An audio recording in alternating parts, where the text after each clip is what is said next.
He's died 6 times, 6 timelines, 6 full collapses of civilization, and every single one ended with dragons burning the world to ash, because humans couldn't stop themselves from hurting something small and defenseless.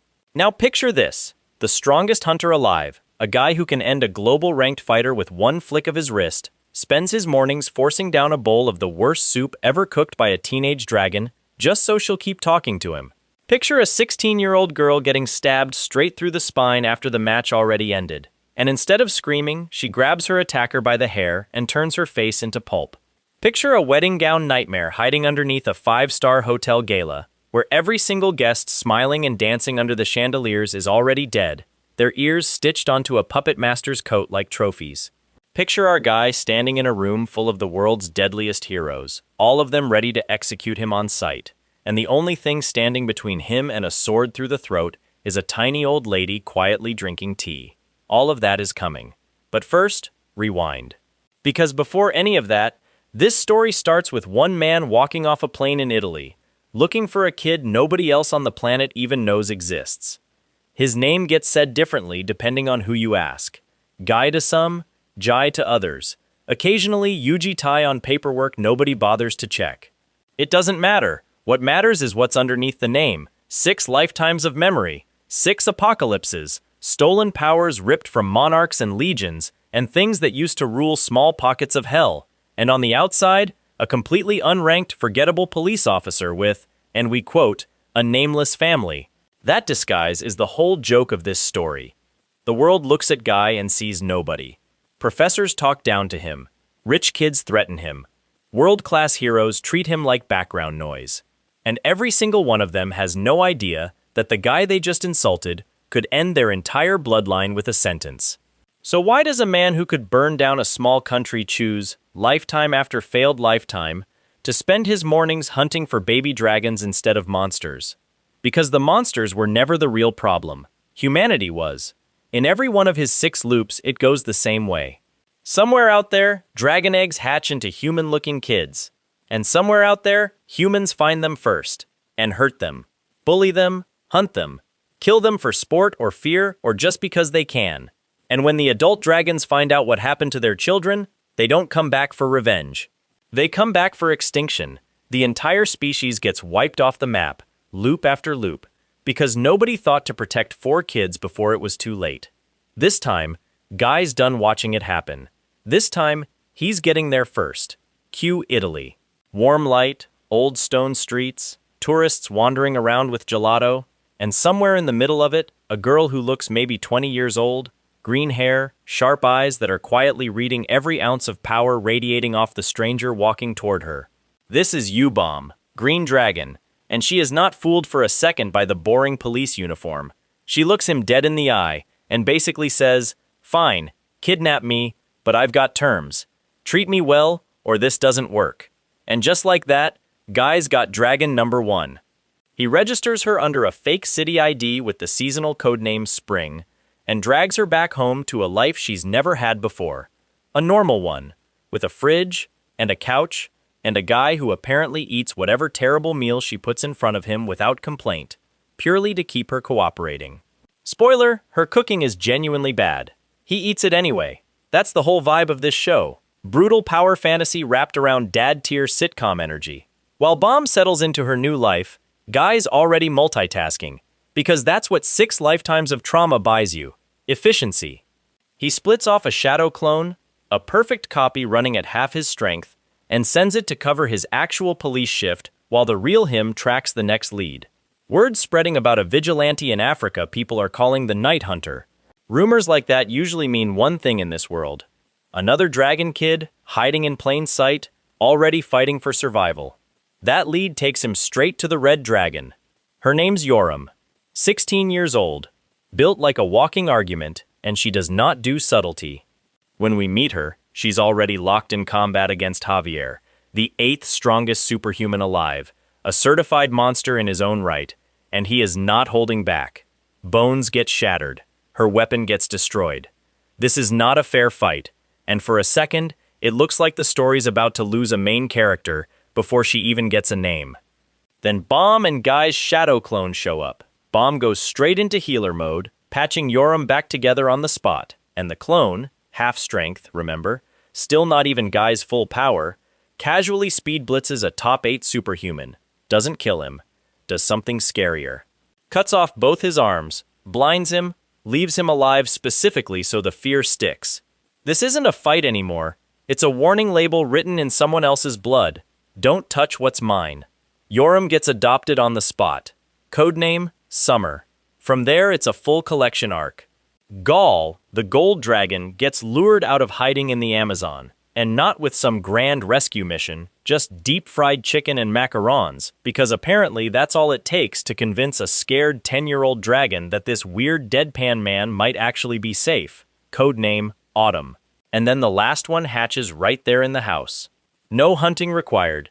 Just a tiny blue egg cracking open into the smallest, softest, most marshmallow-shaped kid you've ever seen. Ghoul, the blue dragon. Codename, Winter. 4 seasons, 4 kids. One increasingly chaotic household. Here's where the show earns its comedy card. Dragons in this world don't just have magic powers, they have culture. And nobody bothered explaining any of it to Guy. When Bomb teaches baby Ghoul how to shift from her natural elemental shape into a human toddler form, she does it through something called magic transfer, basically donating a slice of her own lifespan to power the process. It knocks her out with a brutal fever for days. Guy has no framework for parenting a dragon toddler through a magical growing pain, so he just sits there, deadpan, guarding her door like a bodyguard standing watch over a sleeping Bomb that occasionally hiccups snowflakes. And it only gets funnier from there. Later on, when Yoram hands him a used training sock for his birthday, he thinks it's a lazy prank. It's not.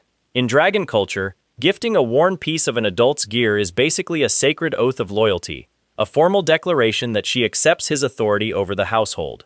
Guy has zero idea. He just thinks his kid gave him a dirty sock.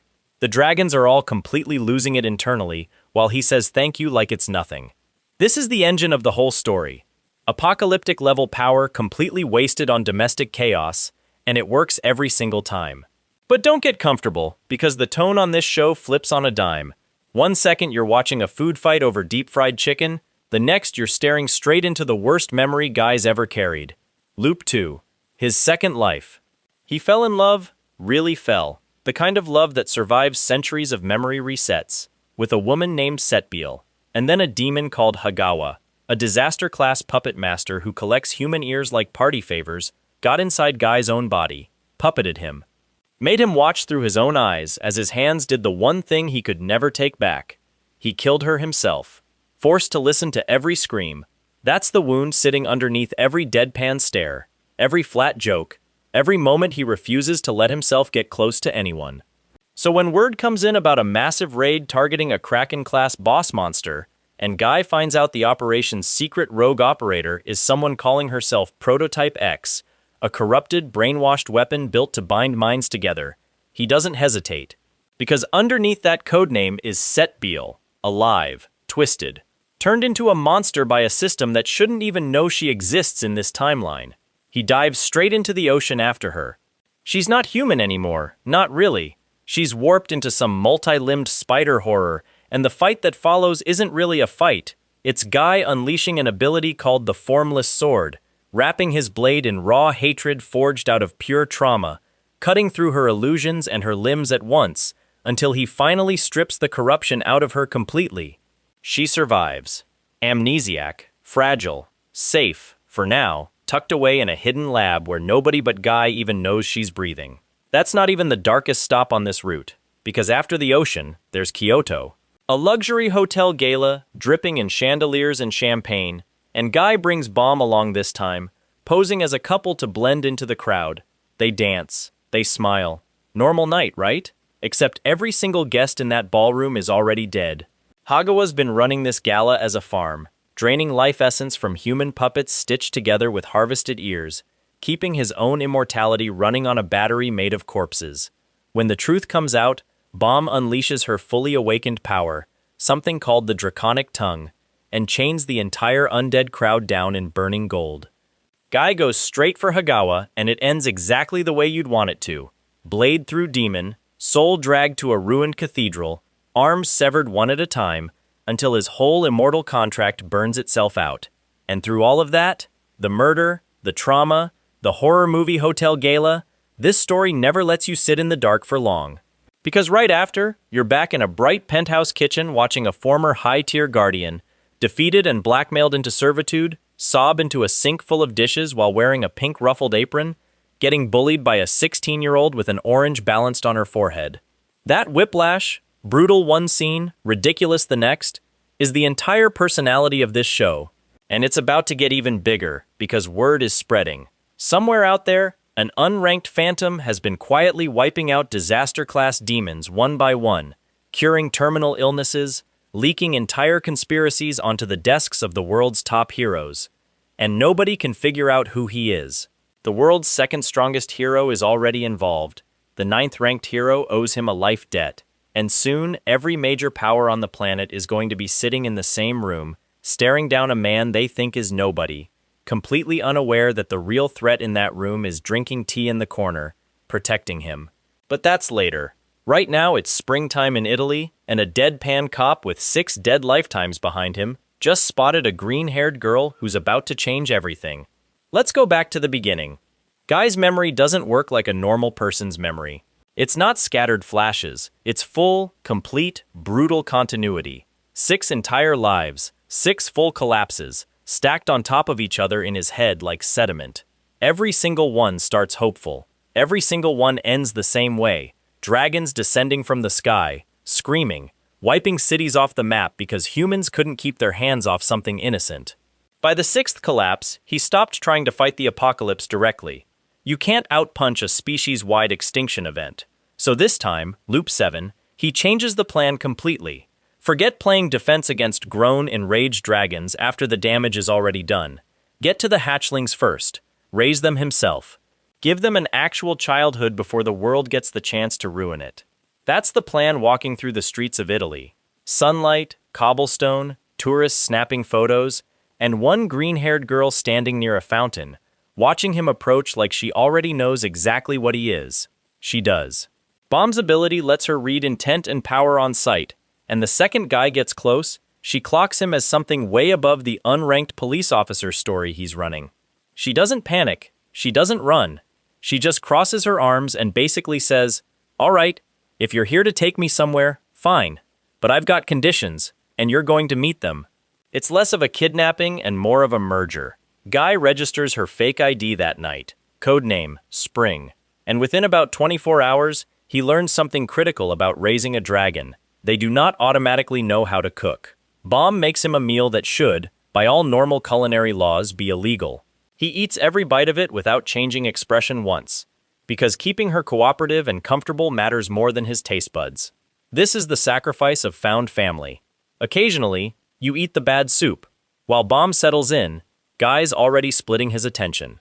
He drops a shadow clone, a fully independent copy running at half power, good enough to fool literally everyone who isn't paying close attention, to cover his police shift, while the real him digs through news reports about a vigilante out of Africa the locals have nicknamed the Night Hunter. In Guy's line of work, unexplained vigilante activity in a region with active demonic incidents means exactly one thing: another hatchling, already fighting for her life without backup. He finds her mid-fight, not winning. Yoram, 16, red hair, built for violence, is going toe-to-toe with Javier, officially the 8th strongest superhuman on the planet. And Javier is not an easy stop. He's already shattering her bones by the time backup arrives, already breaking her weapon apart in his hands. For one genuinely tense stretch, this fight looks like it's about to go somewhere permanent and ugly. Then the cavalry lands. Bomb goes straight to healing, stabilizing Yoram's shattered bones on the spot, and the Shadow Clone, again, half of Guy's actual strength, doesn't even give Javier a fair fight. Speed blitzes him before he can react, removes both his arms, takes his sight, leaves him breathing because a corpse doesn't send a message and a permanently blinded, armless world ranker does. It's brutal. It's also, weirdly, one of the most satisfying beats in the whole opening stretch, because up until that second, you've been watching a teenage girl get outmatched by a monster in human skin. Then the monster finds out there's a bigger monster in the room, and he loses in about 4 seconds flat. Yoram gets adopted, codename Summer. And within days, she's already trying to bait Guy into breaking his emotionless mask, because apparently winding up her new dad is her second favorite hobby right after violence. Next stop, the Amazon. Gaul, gold dragon, 10 years old, an aspiring musician with a secret, aching fear of crowds, is hiding out deep in the jungle, completely off-grid. No fight required this time. Guy lures her out with the single most powerful weapon in his arsenal, deep-fried chicken and macarons. 10-year-old dragon logic wins every time. Codename, Autumn. And the last one doesn't even require a hunt. Back home, the final egg, Blue Dragon, hatches right there in the apartment, cracking open into the smallest, softest kid of the bunch. Codename, Winter. Meet Ghoul. 4 kids, 4 seasons. One increasingly chaotic apartment that used to belong to a man who lived completely alone through 6 apocalypses. And this is where the show flexes its real personality, because dragon biology comes with rules nobody explains to Guy in advance. When Bomb teaches baby Ghoul how to shift from her natural form into a human toddler shape, she does it through something called magic transfer, quietly burning a slice of her own lifespan to fuel it. It works. It also knocks her out with a brutal, days-long fever. Guy, a man who has personally ended world-ending threats, has absolutely no idea how to handle a sick dragon toddler's growing pains. So he just stands guard outside her door, like he's protecting a live grenade that occasionally sneezes snowflakes. Later, when Yoram hands him a used training sock as a birthday gift, he assumes it's a joke. It's not. In dragon culture, gifting a worn piece of an adult's clothing is a sacred pledge of loyalty. A kid formally swearing allegiance to the head of the household. He has no clue. He just says, "Thanks for the sock." The girls are all internally screaming about how their oblivious, world-ending father figure just missed the most meaningful gesture in dragon tradition. That's the engine of this whole story. Apocalyptic power completely wasted on parenting chaos. And it's only going to get louder from here, once these 4 girls get dropped into a school built for the ultra-rich and the genuinely terrifying. Awaited substantive input to proceed meaningfully. Awaited substantive input to proceed meaningfully. Alright, so now the girls are enrolled. Lair Academy, an island built exclusively for the filthy rich, corporate heirs, and genius superhuman prodigies who've never once heard the word no in their lives. Perfect place to drop 3 dragons who have zero patience for arrogance. First up, Yoram's placement duel. Combat trials at this school aren't friendly sparring. They're full-contact rank tests, and her opponent is Sofia Varova, elite Russian task force cadet, daughter of a decorated military commander, raised to believe she's untouchable. She is not untouchable. Yoram shatters her arm bones in a match that barely qualifies as competitive. It's not even close. Sofia goes down hard, publicly, in front of the entire academy. Here's where it gets ugly. The buzzer sounds, match is over, Yoram's already turning to walk away, and Sofia, humiliated and unhinged, stabs her straight through the back, after the fight already ended. That's not competitive spirit. That's a straight-up assault, and it's the kind of moment this show loves setting up specifically, so it can knock down twice as hard. Yoram doesn't scream. She doesn't fall. She turns around, grabs Sofia by the hair, and beats her face into pulp with her bare hands. No weapon, no hesitation. Just raw, furious payback delivered on the spot. If you came into this story looking for satisfying comeuppance, this is the beat that hooks you. A girl who got literally stabbed in the back, turning the tables in about 10 seconds flat. Guy, meanwhile, was watching through the overlap barrier the whole time, and the second Yoram's hit, he steps in to shield her. Doesn't say a word. Doesn't need to. Then comes the follow-up, and this is where the story earns its title as premium face-slap content. Sofia's father, elite, decorated, used to intimidating anyone who crosses his family, struts into the principal's office to throw his weight around. He pulls his personal knife, waves his rank like it means something. Guy speed blitzes him before he can blink. Steals the knife right out of his own hand, shatters it on the desk like it's made of glass, and calmly promises to end him in a dark alley if he ever comes near his daughters again. The guy who walked in intimidating a room walks out white as a sheet. That's payoff number 1. It won't be the last.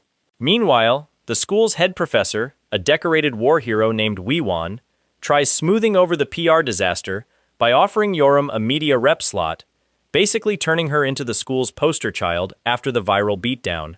Yoram's response, live on air, during a broadcast watched by half the country? She shouts a single word into the reporter's microphone that absolutely should not have made it to air. We're not repeating it here, but let's just say the clip goes viral for reasons that have nothing to do with combat skill. Now here's the thing about Wee-won. Decorated hero, respected professor, face of the school. Underneath all of that, he's a demonic human, quietly working his way up towards something called the Seats of Invisibility, the top tier of the demon world's power structure. Nobody at the school knows. Not the students, not the other professors, not even most of the demon underground. He's playing a long, patient game, and Guy's arrival is about to mess up his entire timeline, but that's a slow burn. Right now, the more immediate chaos is the 3-day survival simulation, a full dungeon-style tournament where teams get dropped into a dangerous, shifting environment and have to fight for points, survival, and rank. Naturally, the rich kids cheat. Multiple top teams quietly form a massive non-aggression pact, agreeing not to fight each other so they can gang up on everyone else and split the points. Classic Nepo baby strategy. Win by rigging the game instead of actually being good. Guy's not physically in the dungeon. Doesn't need to be. He's coaching Yoram's team from the sidelines, and instead of trying to fight the Alliance head-on, he does something way funnier. He has them quietly countermark the dungeon walls, scrambling the navigation signals the cheating teams are using to coordinate. Result? All those Alliance teams that promised not to fight each other start running straight into each other by accident, in the dark, in a stress-tested combat zone. They basically slaughter their own alliance without realizing what's happening. That's payoff number 2. Years of planned cheating, wiped out by one guy quietly messing with some wall markings from a distance. And then there's the final boss of the tournament, Yong Mung-ho, heir to a legendary sword clan. A guy who's been cheating his way through every simulator match using tech nobody else is allowed to have. He's arrogant, entitled, and absolutely convinced nobody in this tournament can touch him. He pulls out his family's signature technique, a lightning-infused blade art passed down for generations, supposedly untouchable. Yoram catches the blade in her teeth. Not a metaphor. She literally bites down on a legendary lightning sword mid-swing, snaps it clean in half, and then proceeds to invent her own combat style on the spot, which she personally names beating the absolute crap out of a yapper. Mung-ho doesn't even get a comeback in edgewise. He just gets destroyed, live, in front of the entire academy, by a girl who treats a family heirloom sword technique like a chew toy. First place, no damage taken. Reputation absolutely obliterated for anyone dumb enough to underestimate her again. After the dust settles on the tournament, Guy takes the girls somewhere quieter. A snowy mountain trip up in the Himalayas. Half vacation, half recovery. Mostly an excuse for 4 overpowered dragon kids to throw snowballs at each other, while their dad stands there with the emotional range of a brick wall. But it's also a milestone. Gule, the baby of the group, still working through her blue dragon growth cycle, hits day 80 of her development, and something shifts. A voice, ancestral, buried deep in her dragon bloodline, speaks to her for the first time. Not words exactly, more like a command written directly into her instincts. Grow strong enough to protect the people you love. It's a small moment on the surface, a toddler having a quiet internal realization on a snowy mountain, but track what it sets up. Every one of these girls carries a piece of ancient dragon nature underneath the human disguise, and Gule's realization here is the first real sign that these kids aren't just cute additions to the cast. They're going to matter, hard, later. Back down from the mountain, Guy picks up a lead on something much bigger than school drama. A 70-man S-rank raid targeting a Kraken-class boss monster. Massive operation, tons of firepower, way above what a normal hunter squad should be able to handle alone. He tracks it not because of the Kraken, because of who's running point on the operation from the inside. A rogue operator, codename Prototype X. And when Guy gets eyes on her, his entire centuries-old composure nearly cracks for the first time in this story. Because underneath that codename, underneath the corruption and the Void Monarch contract twisting her into something inhuman, is Setbiel, his fiancée. The woman he was forced to kill with his own hands back in Loop 2, forced by Hagawa's puppet strings to listen to every scream while it happened. She shouldn't be here. She shouldn't be alive. And she definitely shouldn't be a weaponized commander working for a demonic conspiracy in a timeline where she was never supposed to exist like this at all. Guy joins the raid quietly, embeds himself as just another operator, and starts picking apart the Kraken's weak points from the inside while keeping one eye locked on the real target. When the fighting hits its peak, he doesn't stay on the surface. He dives straight into the ocean after her. What's waiting down there isn't the woman he remembers.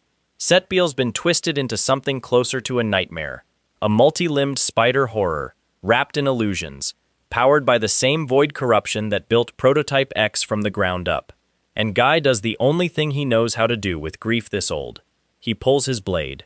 This is where we get the formless sword's second form, not just a weapon, a manifestation of pure, distilled hatred, built from centuries of trauma he's never once let himself process. He slices through her illusions like they're paper, cuts through her monstrous limbs one after another, and then, instead of finishing the kill, does something that tells you exactly who Guy actually is underneath 6 lifetimes of horror. He purges the corruption instead, strips the Void Monarch's malice out of her completely, piece by piece, until what's left is just a woman, fragile, amnesiac, alive. He doesn't bring her home. He can't. Not yet. Not with what she used to be to him, and what she doesn't remember about it.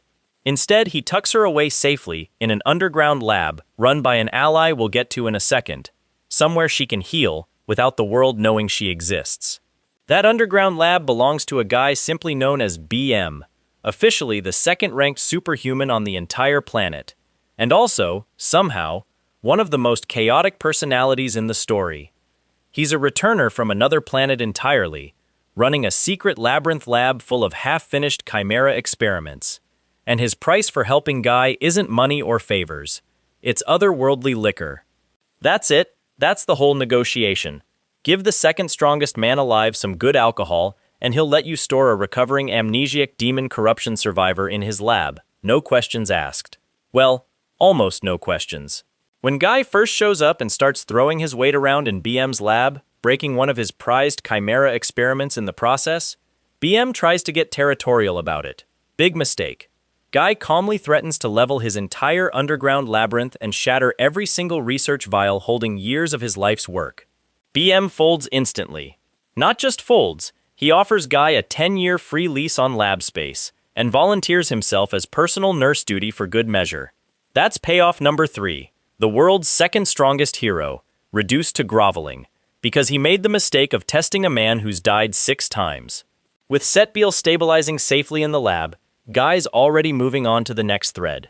A 30-man airborne special forces team gets corrupted by malice out at a construction site, turning what should be routine soldiers into a walking threat. Their captain, a guy named Balerion, thinks his rank means something. It doesn't. Guy overpowers him without breaking a sweat and ships the entire corrupted squad off to BM's lab for mandatory treatment. Efficient, ruthless, zero fanfare. Just another Tuesday for a man who's spent 6 lifetimes learning that hesitation gets people killed. Back at the academy, while all this darker stuff is happening behind the scenes, Gall's storyline gets a softer beat. She finds a tiny golden chick, nicknamed Peep Peep, hiding in the academy's sanctuary, being hunted by a pack of jealous magical cats. She steps in and protects it, no hesitation, no fear despite her own deep-rooted phobia of crowds and attention. It's a small moment, but it matters, because Gall's entire character wound is built around being exploited and overwhelmed by attention in a previous loop. And here she is, choosing to protect something small and defenseless instead of hiding from everything the way her trauma usually tells her to. Meanwhile, the real threat is quietly escalating. 2 disaster-class demons, Noah and Isel Khalifa, execute the world's 14th-ranked hero right inside a cathedral, in cold blood, while finalizing their plan to use the Academy's upcoming festival to push Weewan's ascension into a full disaster-class monarch. The demon conspiracy isn't background noise anymore. It's closing in, but this story never lets the dark stuff sit for too long. Back at the penthouse, Bomb finds Guy's actual ID card, stolen off him by a mischievous toddler dragon sneaking through his coat pockets, and discovers his real age for the first time. Which means one thing: surprise birthday party. The girls throw it together fast, chaos included. Yoram, naturally, tries to slam a birthday cake straight into Guy's deadpan face as a prank. Baby Goulet, without even thinking twice, manifests a full protective barrier out of instinct to block the hit, because apparently, Defending her family is now baked directly into her toddler reflexes. And in the middle of the party, Bomb hands him a gift, a silver pocket watch, containing a tiny family photo tucked inside. The second guy holds it. Something happens that's never happened in 6 lifetimes. His internal timeline system, the cosmic mechanism tracking every regression, every rewind, every failure, starts humming, vibrating, reacting to something it's never reacted to before. Whatever this family is building together, it's not just changing Guy emotionally. It's changing the actual rules of his regression. Far away, in Antarctica, the world's top-tier alliance, BM, the 9th-ranked hero Myung-Yong-ha, and a hero named Minamoto, start putting pieces together. Someone cured Yong-ha's terminally ill wife with an ancient ginseng root nobody should have access to. Someone's been leaking entire demonic conspiracy files straight onto their desks. Someone unranked, untraceable, and clearly way above their pay grade has been operating right under their noses. They don't know his name yet, but they know he's real, and they know he's close. Which brings us to Kyoto. Guy lets Bomb come with him on this one. Not as backup exactly, more like cover. They're heading into a high society gala at a luxury Kyoto hotel. The kind of event where every guest is old money and every conversation is a transaction. 2 operators walking in alone would get noticed immediately. A couple, dressed sharp, dancing under the chandeliers. Nobody blinks twice. So that's the play. Guy and Bomb pose as a wealthy couple, gliding through the ballroom, smiling at strangers, playing the part perfectly. And for a few minutes it almost feels like one of those rare, quiet, domestic moments this show loves throwing in between the horror. 2 people dancing, no fighting, no monsters, just a normal night out. Except nothing about this gala is normal. Bomb's the one who catches it first. Her ability lets her read intent, read truth, read the flow of a room, and something about this crowd feels wrong. Too still, too perfectly composed. Smiles that don't shift, conversations that loop the same 3 lines over and over, eyes that track movement half a second too slow. They're not guests, they're corpses. Every single person in that ballroom, dozens of them, dressed in designer gowns and tailored suits, dancing under gold light, is already dead, puppeted, kept moving by a demonic contract, their ears harvested and stitched onto the coat of the man running this whole horror show from somewhere in the building, Hagawa. Immortal!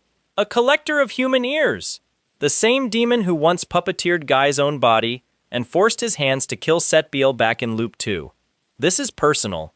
In a way almost nothing else in this story has been. The second the truth surfaces, Bomb doesn't hesitate. She activates her fully awakened power, the draconic tongue, and the ballroom transforms in an instant. Burning gold chains erupt out of the floor, wrapping around every puppeted corpse in the room, locking the undead crowd in place mid-step, freezing Hagawa's entire ear-farmed army before it can even react. That's when Hagawa shows himself for real. He doesn't go down easy. He shifts into something he calls his molting state, draining what's left of his remaining human puppets to fuel a desperate power surge, feeding on the dead to buy himself a fighting chance. It works, for about 4 seconds. The surge is strong enough to crack straight through Bomb's elemental shield, which up until this point had looked completely unbreakable. That's the mistake that gets him killed. Guy doesn't wait around to see how far Hagawa's surge goes. He closes the distance in a blink, blade already coated in raw, distilled hatred, and goes to work with brutal precision. One arm off, then the other. Hagawa's screaming, trying to bargain, trying to threaten. He even attempts to string Bomb up as leverage, dangling her like a hostage to buy himself an exit. Bad move. Bomb turns the tables instantly, trapping Hagawa's own mind inside her mental landscape, locking him in place just long enough for Guy to drag his soul somewhere far worse than a ballroom. A ruined, empty cathedral. The kind of place built for exactly this. There, piece by piece, Guy unravels Hagawa's entire demonic contract, forcing the immortal puppet master to burn away into nothing. No last words, no comeback arc, just ash. The gala's over. The undead crowd finally gets to stop dancing. And somewhere out there, an entire underground demonic network just lost one of its most dangerous assets in a single night, with 0 survivors to explain what actually happened. Word travels fast after that. Too fast. The Global Superhuman Association's top brass have been quietly tracking a mystery for weeks now. An unranked phantom curing terminal illnesses, leaking demon conspiracy intel straight onto their desks, wiping out disaster-tier threats without leaving a trace. Javier, blind and armless in recovery. An entire corrupted airborne unit shipped off for treatment. Hagawa's luxury gala reduced to scorched ash and freed puppets with no memory of who did it. Minamoto, ranked 13th, sharp, furious, and completely out of patience, finally corners BM demanding answers. And BM, the second strongest hero alive, the same guy who folded instantly the moment Guy threatened his lab, sets up a meeting. High stakes, face to face. The Global Alliance wants to know exactly who's been rewriting their entire threat map without permission, which brings everything back to that underground briefing room. Cold steel walls, rain machines humming somewhere in the background, Minamoto standing across from Guy with her ceremonial katana already drawn, hand shaking with restrained fury, demanding to know who exactly gave this unranked nobody clearance to walk into a maximum security alliance facility. Guy doesn't flinch, doesn't raise his voice. He just calmly points out that her stance is off, that her blade won't even reach his collar before it falls short, that she's running on exhaustion and compensating for it with aggression. It's not a threat, it's just an observation, the kind of thing you only say with total, bone-deep confidence that nothing in that room can actually hurt you. Minamoto's about to lose it completely when a quiet voice cuts through the tension from the corner of the room. An elderly woman, sitting comfortably in a plush leather chair, calmly sipping tea like she wandered in from a completely different show. Nobody even noticed her sit down. She doesn't raise her voice either, she just tells Minamoto, gently, almost sweetly, that if she takes so much as one breath with murderous intent toward the man standing across from her, her head will hit the floor before her blade even clears its scabbard. The room goes dead silent. Minamoto freezes mid-motion, sweat sliding down her jaw, because whatever pressure just filled that room, her body understood the threat faster than her pride wanted to admit it. The old woman turns to Guy next, studying him with eyes that have clearly seen more collapsed dungeons and dead heroes than anyone else in that room combined. She tells him she's buried 2 generations of top-ranked fighters, that she knows exactly what a normal superhuman smells like, and exactly what a monster smells like too, and that whatever he is, he smells like a man who's died so many times the afterlife itself forgot his face. Then she asks him straight, is he on humanity's side? Or are they all just obstacles standing between him and whatever he's actually after? And here's the thing about Guy. After 6 lifetimes, world-ending stakes, murdered lovers, collapsed civilizations, betrayed timelines, his honest answer isn't some grand speech about saving humanity. It's smaller than that, and somehow way more real. He doesn't care about the Alliance's rankings, doesn't care about global politics, doesn't care what title the world wants to slap on him. He's got 4 loud, chaotic kids at home expecting an actual home-cooked dinner that doesn't involve accidentally toxic mushrooms. As long as the Alliance's demonic problems stay out of his neighborhood, they can keep whatever titles they want. Bomb, leaning in with a dangerous little smirk, adds her own warning on top of it, that nobody in that room actually wants to see what happens if their dad gets grumpy on grocery day. And that's exactly where this part of the story leaves us. The world's deadliest heroes, standing frozen in a locked room, staring at a man they still don't fully understand. Protected not by his own power in that moment, but by a mysterious old woman nobody can identify, who just casually confirmed that everyone in that building is one wrong move away from dying instantly. Somewhere out past that room, a demonic faction is already gearing up for a festival built as a trap, a plan to drag Lair Academy's top heirs into a shifting labyrinth dungeon and harvest their power to push Wee-Wan into a full disaster-class ascension. Prototype X's tracking beacon has already gone dark on the demon side too, and the Underground's putting a bounty on a phantom they're just now starting to call X, which means the standoff we just watched isn't the end of anything. It's the moment the entire board finally sees the player who's been quietly rearranging every piece on it.